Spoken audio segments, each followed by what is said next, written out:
ہوا و حرص والا دل بدل دے، میرا غفلت میں ڈوبا دل بدل دے۔ پھر جو آخری راتیں ہیں نا، آخری عشرہ، یہ اور زیادہ اللہ تعالیٰ کی طرف سے قبولیت کا عشرہ ہے۔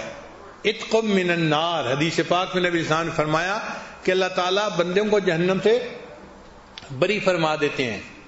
ہم پورے سال میں ایک رمضان کے آخری عشرے کے 10 راتیں ہی صحیح کوشش کر لیں۔ اب کوئی کہے گا جی کہ مجھ سے تو 10 راتیں نہیں جاگا جاتا، چلو بھائی 10 راتوں کی بجائے طاق راتیں 5 راتیں ہی صحیح۔ اب اللہ کو پانے کے لیے پورے سال میں صرف 5 راتیں ہیں، اور فرمایا کہ دیکھو وہ جو 5 راتیں ہیں نا، ان میں سے ایک رات ہے جس کو ہم نے لیلۃ القدر بنا دیا۔ انا انزلناہ فی لیلۃ القدر وما ادراک ما لیلۃ القدر، لیلۃ القدر خیر من الف شہر۔ وہ جو لیلۃ القدر ہے 1000 مہینوں کی عبادت سے بہتر ہے۔ 1000 مہینوں کو اگر آپ جمع کریں کہ 12 مہینے کا 1 سال، تو یہ 80 سال سے زیادہ کی عبادت بنتی ہے۔ اور عجیب بات کہ اس امت کی عمریں 80 سال کم و بیش ہوں گی، بین 70 و 60، 60-70 کے درمیان۔ تو گویا اللہ تعالیٰ یہ فرمانا چاہتے ہیں کہ ہم اس رات میں بندے کی پوری زندگی کے گناہوں کو معاف فرما دیتے ہیں۔ تو ایک رات میں پوری زندگی کے گناہ معاف، یہ بھی اللہ تعالیٰ کی کتنی مہربانی ہے۔ اچھا، بعض دوست سوچتے ہیں کہ جی ہمیں کیا پتہ لیلۃ القدر کب ہے؟ ہاں بھئی، پتہ تو کسی کو نہیں ہے، لیکن ہم اگر کوشش کریں تو ہم لیلۃ القدر میں عبادت کا درجہ پا سکتے ہیں۔ نبی علیہ السلام نے حدیث مبارکہ میں نشانیاں بھی بتائی ہیں۔ وہ ایسی رات ہے جبریل علیہ السلام فرشتوں کو لے کر نازل ہوتے ہیں، گلیوں کے موڑ کے اوپر جھنڈے لگا دیے جاتے ہیں، رحمتیں نازل ہوتی ہیں، اور یہ فرشتے دعا مانگنے والوں کی دعاؤں پر آمین کہتے ہیں، ان سے مصافحہ کرتے ہیں۔ کیسے نور کی رات ہوگی بھائی! لیکن ہمیں یہ نہیں پتا کہ وہ رات ہے کون سی، مگر اللہ تعالیٰ نے بندوں کو محروم بھی نہیں رہنے دیا، اشارہ کر دیا۔ ہم لوگ اسکول میں جب پڑھتے تھے نا، تو جب امتحان قریب آتے تھے تو اپنے ٹیچرز کے پاس جاتے تھے کہ سر ذرا اس پیپر کا گیس لگا دیں۔ اب گیس کیا ہوتا ہے کہ وہ اندازہ لگا دیتے ہیں کہ کون سا کویسچن آئے گا، کیونکہ ان کا تجربہ ہوتا ہے، تو واقعی ان کے گیس بڑے کامیاب ہوتے ہیں۔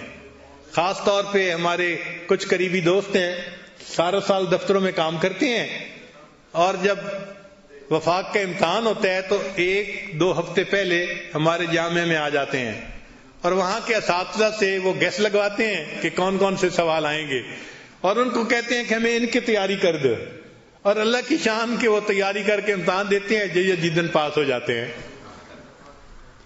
تو یہ گیس کئی دفعہ بڑے کام آتے ہیں۔ تو اللہ تعالیٰ نے بندوں کو کھلا تو نہیں بتایا کہ کون سی رات لیلۃ القدر ہے، اس لیے کہ جستجو رہنی چاہیے، آگے بڑھنے کی خواہش رہنی چاہیے۔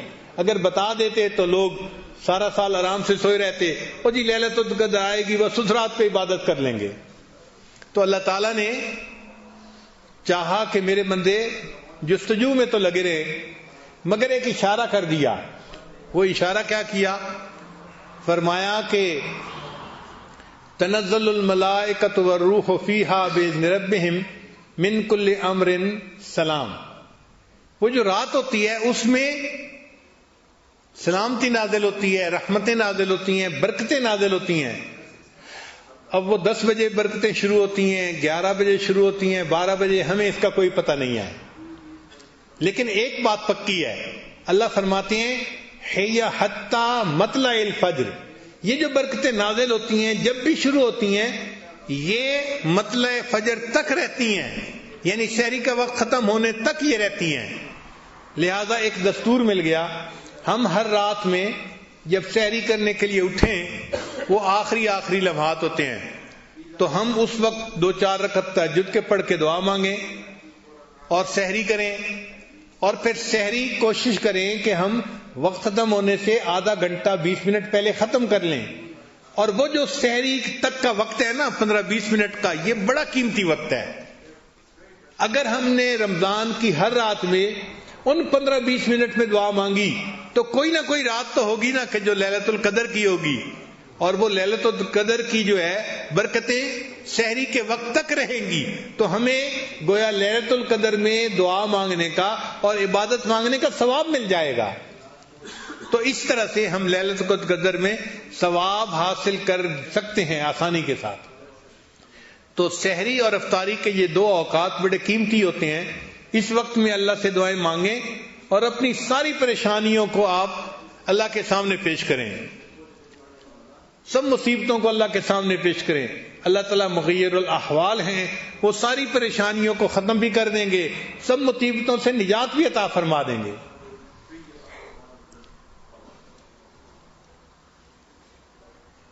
یہ تو ہماری خوش نصیبی ہے کہ اللہ نے ہمیں یہ قبولیت دعا کے اوقات عطا فرما دیے. تو رمضان مبارک کے ان اوقات میں مرد بھی دعائیں مانگیں، عورتیں بھی دعائیں مانگیں. جب مانگیں گے نا تو آپ کا دل گواہی دے گا کہ دعائیں قبول ہوئیں اور اللہ تعالیٰ نے رحمت فرما دی. پھر آپ رمضان کے انتظار میں رہا کریں گے.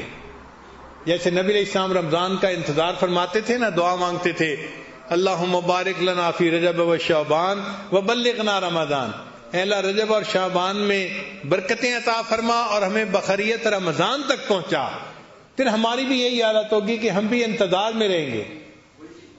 کتابوں میں لکھا ہے کہ ہمارے اکابر جب رمضان گزرتا تھا تو 6 مہینے تک رمضان کے اعمال کی قبولیت کی دعائیں کرتے رہتے تھے. اللہ رمضان میں جو تراویح پڑھی، تلاوت کی، روزے رکھے، ان کو قبول فرما. 6 مہینے تک قبولیت کی دعا مانگتے رہتے تھے. اور جب 6 مہینے گزر جاتے تھے تو اگلے 6 مہینے آنے والے رمضان کے بخیریت آنے کی دعائیں مانگتے رہتے تھے کہ اللہ ہمیں بخیریت رمضان تک پہنچا دے، اگلے رمضان تک پہنچا دے. یہ رمضان کا مہینہ اتنا برکتوں کا مہینہ ہے. تو دیکھیے سحری میں بھی دعائیں قبول، افطاری میں بھی دعائیں قبول. مومن کے تو مزے ہیں، اس کو کہتے ہیں 5 گھی میں اور سر کڑائی میں. لطف ہے، مزہ ہے مومن کا.